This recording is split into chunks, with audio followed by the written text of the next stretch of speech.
నమస్తే friends. Hindi box ఆఫీసులో number 1 స్థానంలో నిలిచిన కల్కి movie, pan India rebel star Prabhas latest black buster movie కల్కి 2898 AD 12 days గాను హిందీ మార్కెట్లో నెంబర్ 1 స్థానంలో నిలిచింది.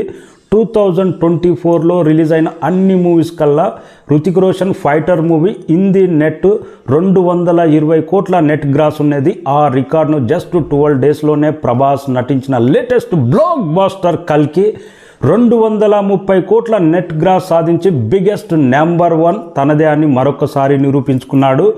ఇప్పటి వరకు హిందీ స్ట్రేట్ మూవీస్ కూడా సాధించిన రికార్డు. ఒక తెలుగు స్ట్రేట్ మూవీ ప్రభాస్ నటించిన కల్కి డబ్బింగ్ వర్షన్ హిందీ సినిమాలనే తలదన్నే రేంజ్లో నెంబర్ 1 స్థానాన్ని దక్కించుకున్నదంటే ప్రభాస్ క్రేజ్ హిందీ మార్కెట్లో ఏ రేంజ్లో ఉందో అర్థం చేసుకోవచ్చు. గతంలో బాహుబలి కూడా ఇలాంటి చరిత్ర సృష్టించింది.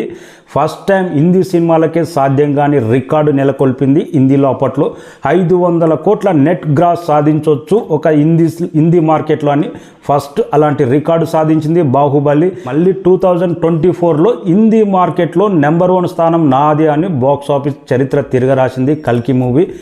Biggest record. నిన్న 12th డే వరల్డ్ వైడ్గా కలెక్షన్స్ వర్కింగ్ డే కాబట్టి దాదాపు 55 to 60% డ్రాప్ అయినా కానీ 2 తెలుగు రాష్ట్రాలు మంచి కలెక్షన్ రాబట్టింది. 12th డే అయితే 2.5 కోట్ల షేర్ రాబట్టింది.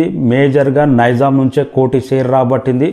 వరల్డ్ వైడ్గా కొద్దిగా తగ్గినా కానీ వర్కింగ్ డే కాబట్టి సెకండ్ వీక్లో ఎంటర్ అయింది కాబట్టి లాంగ్ రన్లో మాత్రం ఎవ్రీడే 9 నుంచి 10 crore షేర్ అనేది సాధిస్తూనే ఉంది.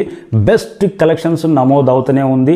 జస్ట్ 2 days తర్వాత ఓవర్సీస్ నార్త్ అమెరికాలో అయితే 17 million కంప్లీట్ చేసుకోబోతుంది. ఇది కూడా బిగ్గెస్ట్ రికార్డు. టోటల్ వరల్డ్ వైడ్గా గ్రాస్ అయితే ఒక రేంజ్లో మోత మోగిపోయింది. నేను అఫీషియల్ పోస్టర్ 900 కోట్ల గ్రాస్ జస్ట్ 3-4 daysలోనే 1000 కోట్ల గ్రాస్లోకి చేరబోతుంది ప్రభాస్ కల్కి మూవీ. రాసి పెట్టుకోండి. మన తెలుగు మూవీ 1000 కోట్ల గ్రాస్ అంటే బిగ్గెస్ట్ రికార్డ్. ఇండియన్ సినిమా అంటే ప్రజెంట్ తెలుగు సినిమా అనే స్థాయికి ఒక సినిమా మించి ఒక సినిమా రికార్డులు క్రియేట్ చేస్తుంది. మన ఛానల్ సబ్స్క్రైబ్ చేయని వాళ్ళు సబ్స్క్రైబ్ చేయండి. Thank you so much.